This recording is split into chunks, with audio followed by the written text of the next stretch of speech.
जोहार। का हालचाल हो छुआ लोगिन। तो इन जेएसएससी खोरठा के जे सिलेबस है ओकर पूरा वीडियो देखत है कि नहीं। जे जेएसएससी सीजीएल के लिए यहाँ पे सिलेबस अपलोड करल जा है, पर डे वीडियो अपलोड करल जा है। जैसे कि कल हमें जो स्टॉप अपलोड कर लिए यूट्यूब पे, वो आखिरी गीत के पार्ट 1 लागे।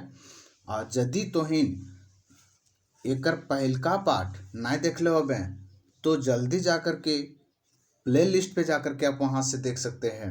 ठीक है, हिंदे हुंदे भटकल से नहीं हो तो काहे कि सिलेबस खोटा के लंबा हो और तोहिन के एक चैनलों पे टिक करके सिलेबस कंप्लीट करे पड़तो।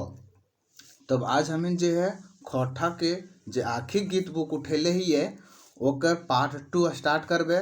पहला पार्ट में कविता के पूरा हिंदी अनुवाद और जो लेखकिया हथिन श्रीनिवास पानूरी जी, उनकर पूरा परिचय, जन्मदिन और भी इनका जो है प्रकाशक कहाँ से होल है, वो पूरा जो सो पार्ट 1 में कंप्लीट किए हैं।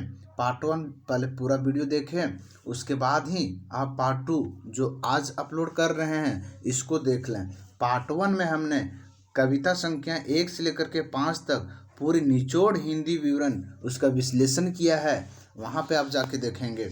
तो मेन मुख्य बात यह होलो कि हिंदे हुंदे सब चैनलों पे भटकला से कुछ ना मिलतो, और कविता जो है वो कविता पढ़े पड़तो, कविता के जो मुख्य सारांश है वो समझे पड़तो। ठीक है, तो कविता का कुछ हिंदी हम यहाँ पे किए हैं, उसको आप पार्ट 1 में जो अपलोड किया गया है वहाँ से देख करके आवें और पार्ट 2 फिर देखें। और आज जो हम लोग स्टार्ट करेंगे वो कविता के पार्ट 6 से 10 तक आज हमने चलवे। ठीक है, जो पूरा इसी तरह से हर कविता के कंप्लीट करे के कोशिश करबे। तब लेखकिया बुक के जो आखिरी बुक के जो लेखकिया हथिन वो श्रीनिवास पानूरी, इनकर भी जैसे पूरा परिचय हम पिछलका वीडियो में दे दिले हियो, वहाँ भी जाकर के आप देख लेबे। ठीक है, श्रीनिवास पानूरी जी के आज हमने जो 5 चैप्टर पिछले वीडियो में जो कवर कर लिए वो आज हमार गीतक देश हमार हाथक माला, अखुनपुर में गाली गल्लाली। ठीक है, और घूर घूर केकरा देखे आग, पागल जैसन ताग, मीठा फागुन हवा के बस है। ये 5 चैप्टर जो है हमने पिछला वीडियो में कवर किया है। आप पार्ट 1 देख करके आवें, तभी आप पार्ट 2 को आज वाला वीडियो इसको देख पाएंगे। और मुख्य बात तो यह बतलिए कि हिंदे हुंदे चैनलवा पे भटकला से दौड़ला से कुछ ना होता। ठीक है, कविता का सारांश समझें, और यहाँ जो है पूरे हिंदी अनुवाद बताया जा रहा है। आप इस चैनल को लाइक कर लेंगे और शेयर करेंगे दोस्तों के साथ भी। चलिए, तो आज हम लोग स्टार्ट करेंगे रूपेक आगी जरल प्राण। ठीक है, रूपेक आगी जरल प्राण जो पाठ कविता संख्या 6 है वो हम लोग स्टार्ट करेंगे। ठीक है, कविता संख्या 6 आज हम लोग स्टार्ट करेंगे। देखिए, ये है कविता संख्या 6 जो रूपेक आगी जरल प्राण, इनका जैसे पूरा विश्लेषण चर्चा करबे। और यहाँ आप टिक करके सपोर्ट कीजिएगा कि जो इसका हिंदी अनुवाद कर रहे हैं उसको एक्सेप्ट करने की कोशिश कीजिएगा, और पूरी इसका जो निचोड़ हिंदी होगा, हिंदी अनुवाद जो होगा, सारांश जो होगा, हम समझाने की यहाँ पे कोशिश करेंगे। ठीक है, स्टार्ट करते हैं। रूपेक आगी जरल प्राण, पानी पानी बदल बरसल आग, बिना मेघे आकाश, फूकल लहरल हवाक आगे, धधक उठल आस पास, घासक शिशिर पियासे सुखल, कैसे ई आगीवान, कैसन ई आगीवान। ठीक है, इसमें जो है कवि कहना चाहते हैं रूपेक आगी जरल प्राण। रूपेक मतलब होता है रूप, स्वरूप। ठीक है, रूप। आगी मतलब हो गया यहाँ आग का संकेत बोला गया है, आग। जरल प्राण मतलब आग से धधकता हुआ जो है किन्हीं व्यक्ति का प्राण जा रहा है। इनका मतलब ये कि गरीब को जो है यहाँ पे सताने का संकेत दिया जा रहा है। पानी बदल बरसल आए। ठीक है, बादल से जो है सो पानी बरस रही है, बिना मेघे आकाश, आकाश बिना छाया हुआ। ठीक है, यहाँ पे कवि कहते हैं कि बिना किसी दुख संकट पे किसी दूसरे व्यक्ति के द्वारा जब प्रभाव डाला जाता है, ठीक है, बिना किसी अपने से क्रिएटिव जो दुख होता है उसके बिना किसी दूसरे व्यक्ति से प्रभाव डालने की यहाँ पे संकेत किया जा रहा है। फूकल लहरल हवाक आगे, फूकल लहरल हवाक आगे धधक उठल आसपास, और वो गर्म हवाएं जो लहर हैं वो धधक उठता है, मतलब वो एक चौवाहना की जैसा धधक उठ रहा है। उसके बाद है घासक शिशिर पियासे सुखल कैसन ई आगी वानी। घास का शिशिर, शिशिर मतलब जो होता है औंस, ऊपरी भाग जो होता है औंस का जहाँ पे लटका हुआ होता है, ये घास है तो इसके ऊपर में जो पानी का बूंद जो ठहरा हुआ होता है उसी को कहा जाता है। तो घासक शिशिर प्यासे सूखल, और ये तपती धूप से और धधकती जो गर्म हवाएं हैं उसके वजह से घास का शिशिर जो ऊपर सिरा है वो सूख गई है। ठीक है।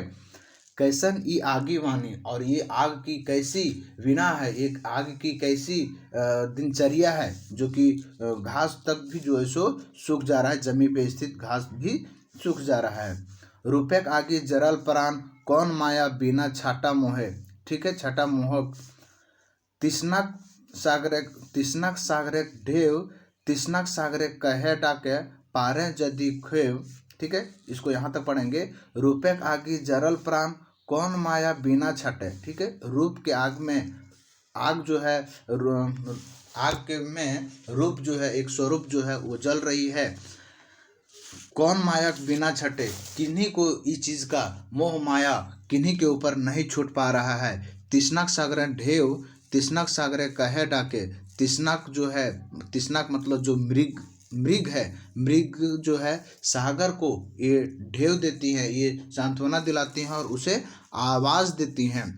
पारे यदि खेव, यदि आप इससे, इस समस्या से, खेव मतलब समस्या, ठीक है, यदि मतलब जब आप यदि पार पाए कि ये समस्या को दूर कर पाए, ये सागर जो है, ठीक है, जब यह इधर लहर निकल रही है तो सागर से जो तृष्णा है वो प्रार्थना कर रही है। पारे यदि खेव रूपक नगरे पथे आनल शिखरे सुधा पान। ठीक है, यदि आप ये समस्या को निवारण कर पाते हैं, रूप को फिर से वो सुंदरता में लाते हैं या फिर से उधार करते हैं, शिखरे सुधा पान, तब जो है सो एक शिखर मतलब जो एक ऊंचाई प्राप्त कर सकते हैं, एक अच्छी जगह स्थान प्राप्त कर पाएंगे। रुपये आगे जरल प्राण। और ये कवि कहते हैं कि जिस तरह से गरीब ना अपना समस्या क्रिएट करते हुए किसी दूसरे की समस्याओं से यहाँ पे उनको झेलना पड़ता है, और वो समस्या से यहाँ सागर की तुलना किया गया है कि सागर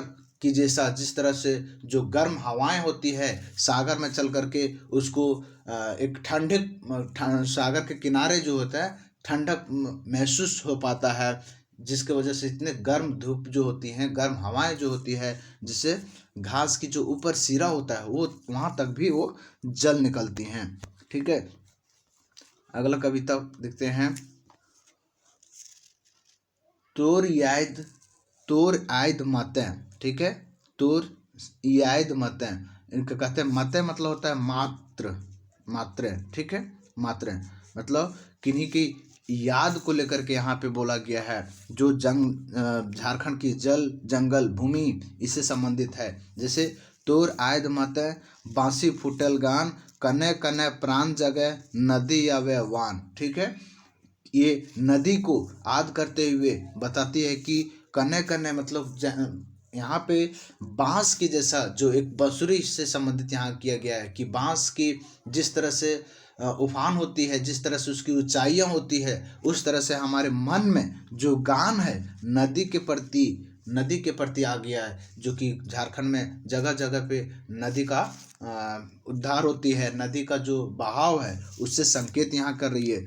बिना मेघे अमृत बरसे आँखी फूले फूल, चंदन शीतल हवा बहे नूतन जीवन दान। ठीक है, बिना मेघे अमृत बरसे कहा जाता है ये कि बिना बादल का एक सौंदर्यता का भाव ना होना, आँखें फूले फूल, और जिससे आँख में एक अच्छी पर खुशियाँ प्रकट हो रही है, वो बादल के साथ संकेत कर रही है। चंदन शीतल हवा बहे नूतन जीवन दान, और चंदन जो शुद्ध लकड़ी माना जाता है उसके माध्यम से एक शीतल हवा बह रही है। ठीक है, और नूतन जीवन दान, और ये एक नई जीवन दान की प्रशंसा यहाँ पे कवि जी श्रीनिवास पानोरी जी जो है करते हैं। आगे है, नील आकाश से उड़े खातिर पागल हवे मन, आनंद सागर खूब डूब सागर छुए तन। ठीक है, नीले आकाश में इधर तो देखते आ रहे हैं कि पूरी खुशियां ही खुशियां मनाई जा रही है। ठीक है, याद करके, किन्हीं को याद करके खुशी मना रही है। नीले आकाश से उड़े खातिर, और ये आकाश में भ्रमण करने के लिए, आकाश छूने की चेष्टा कर रहे हैं, और उसके लिए उनका मन, कवि का मन जो है पागल हो रही है।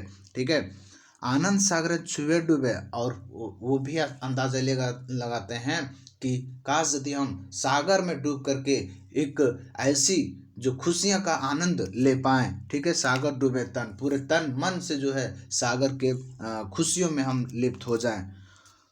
फूटे आँखी प्रेम धारक धर, धरती नाम हो आसमान। ठीक है, फूटे आँखी प्रेम धारक, मतलब ये खुशियां से उनकी आँख से प्रेम धारा निकल रही है, खुशियों की आंसू निकल रही है। धरती नाम है आसमान, और धरती और आसमान को वो नमन कर रही है, वो आंसुओं से नमन कर रही है। तोर याद माते बांसे फुटल गान, और उनकी याद से बांसे फुटल गान। बांसी मतलब हो गया पुराने जो यादें हैं, उससे उनकी याद को, परंपरा को याद दिलाती है। ठीक है, आगे चलते हैं। तो कभी इस माध्यम से कहते हैं कि तोर याद माते बांसे फुटल ज्ञान, बांसे फुटल गान। इसका मतलब ये कि कभी किन्हीं को याद करते हुए जंगल झाड़ नदियाँ पर्वत फूल वगैरह को याद करते हुए कहते हैं कि जो पुरानी यादें हैं, बासी यादें हैं, उनको याद करके हमें एक खुशी सा प्रतीत होता है। हमारी आँखों से खुशी के आंसू निकलती है, और जिसे धरती और आकाश को नमन करने का मन करता है। ठीक है, आगे चलते हैं। दोस्तों, यदि ये कविता का हिंदी अनुवाद आप समझ पा रहे हो तो प्लीज़ लाइक करेंगे और कमेंट करेंगे जैसा रिस्पॉन्स रहेगा। ठीक है, अगला चलते हैं। सखी आज तोर आसे। ठीक है, सखी आज तोर आसे, ये कवि जो है किन्हीं सखी संगतियाँ को याद करते हुए कहते हैं। एक प्रेमिका की कविता है ये। कविता की सारांश कहना चाहते हैं कि एक प्रेमी जो है अपने प्रेमिका को याद करके यहाँ पे एक दुख प्रकट बयां कर रही हैं। उसमें क्या है देखिए, सखी आज तोर आसे। ठीक है, आसे मतलब होता है इंतजार, इंतजार। सखी आज तोर आसे, सखी आज तुम्हारे इंतजार में तरु बसे बांस। ठीक है, तरु मतलब होता है पेड़। ठीक है, पेड़। बसे मतलब होता है बैठना। ठीक है, सखी आज तोर आसे तरु बसे बांस, तरह बांस। इसका मतलब ये कि सखी आपके इंतजार में हम जो सो पेड़ के नीचे बैठे हुए हैं, पेड़ के नीचे बैठ करके इंतजार कर रहे हैं। आजो नदी पानी बोहे, आजो गाछे फूल, आजो पथे पथिक, आजो ओहे कुल। और इस तरह से वो टोटल, कुल मतलब होता है किनारा। ठीक है, किनारा। और पथिक मतलब होता है रास्ता, पथ मतलब रास्ता हो गया, और पथिक मतलब हो गया रोहगीर मतलब जो रास्ते में जो चलने वाला व्यक्ति है। ठीक है, उसका।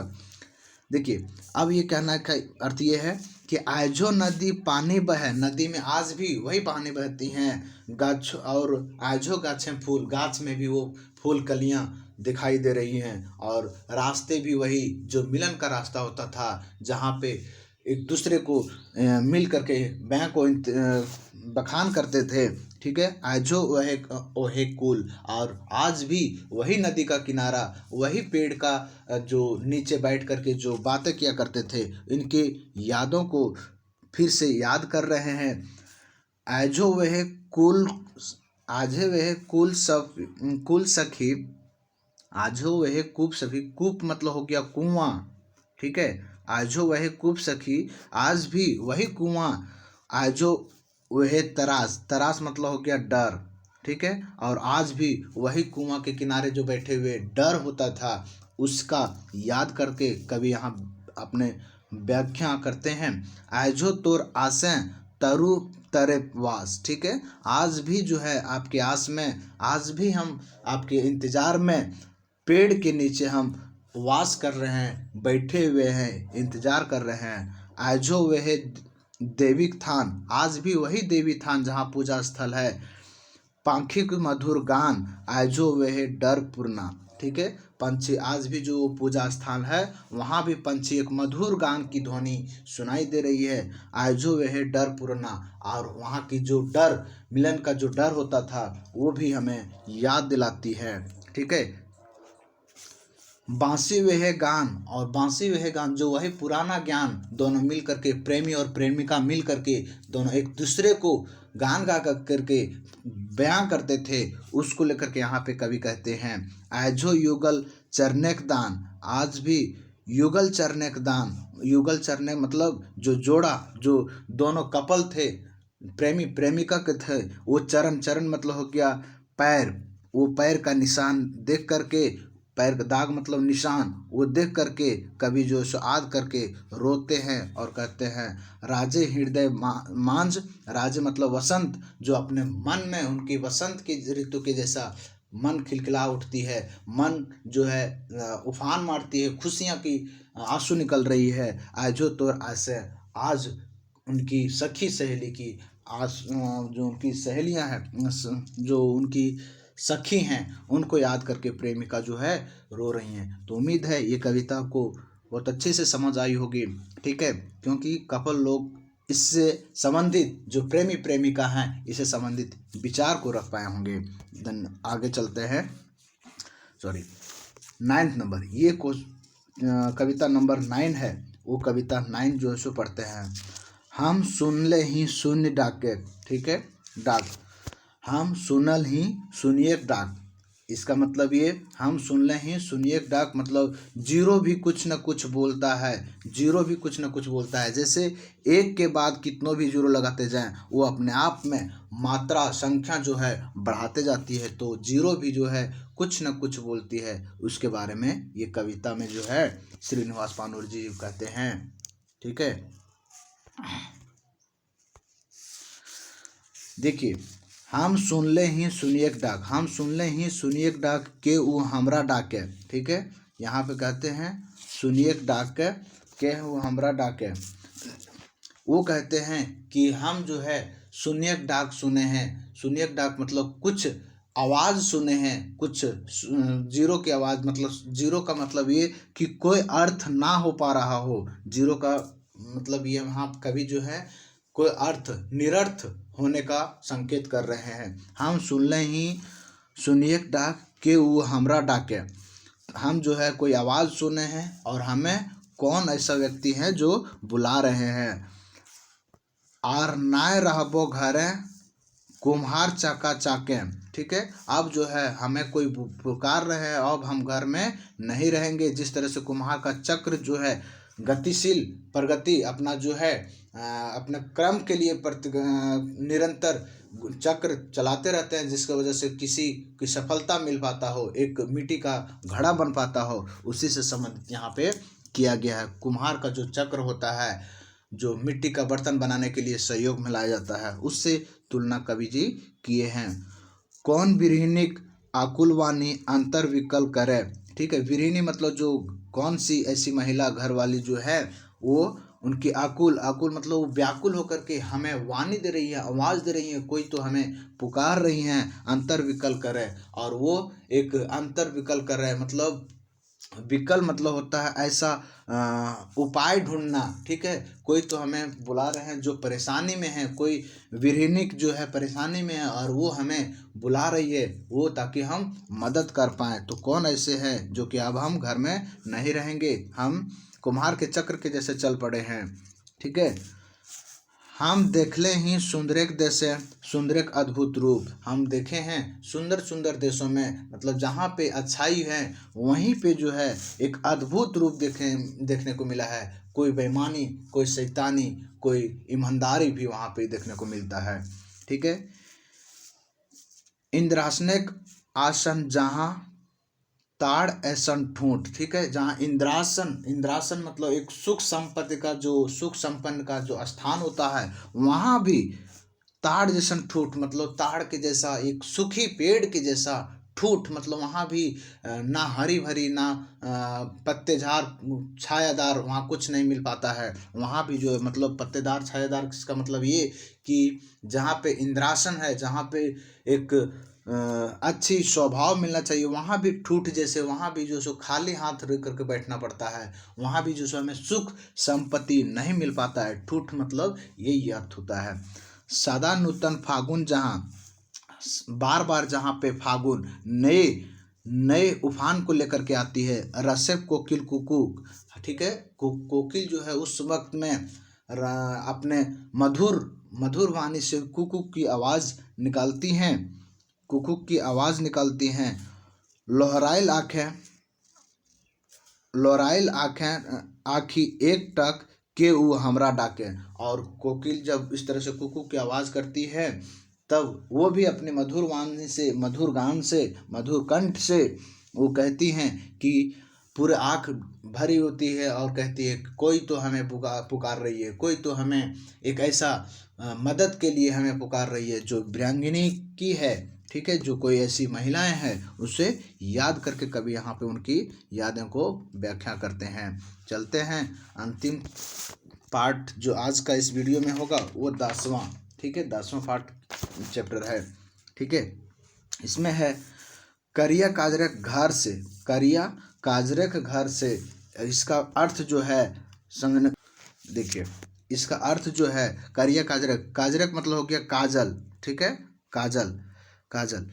इसमें कवि जो है किन्हीं की गरीबता, दुख, दर्द को, छुआछूत की भावना को यहाँ प्रकट करने की कोशिश करते हैं कि यदि कोई व्यक्ति कुछ गलत कर बैठता है तो उसकी छुआछूत भावना में, ठीक है, उनको बहिष्कार किस तरह से किया जाता है। और वो जो गलत कर देते हैं वो ऐसा कोई भी साबुन नहीं है ताकि उनको साफ कर सके, उनको फिर मिला सके, समाज में उसे मिला सके। जैसे पढ़ते हैं करिया काजरक घर से, करिया काजरक घर से साबित बहराइल के। यदि कोई व्यक्ति गलत करते हैं और इसका साबित होता है तो कहाँ वो साबुन जे धोवे ई दाग के, कहाँ वैसा कोई साबुन है या कहाँ वो ऐसा कोई इंसाफ है जहाँ से उस व्यक्ति को इंसाफ मिल सके। जो गलत साबित उसका किया गया है उससे लोग दूर जाना चाहते हैं। मायाविनी मायक देशे हवाएं फूटे फूल, ठीक है, माया मोह माया का देश में जो है हवाएं फूटे फूल मतलब लोग ये मोह माया के देश में कानाफूसी करके ये दूसरे लोगों तक भी ये हवाएं, गलत हवाएं जो है फैल जाती हैं। ताने विश्वामित्र प्राण मेनका काने दूल, ठीक है, जिस तरह से विश्वामित्र के लिए, विश्वामित्र की प्राण के लिए, विश्वामित्र के प्राण के लिए मेनका जी जो हैं वो काने को दूल देते हैं, मतलब उनको मदद करते हैं। उस तरह से यहाँ पे कोई मदद करने वाले नहीं दिखता है, ठीक है। आगे है बनत दधीची पर हिते ऐसन दानी के।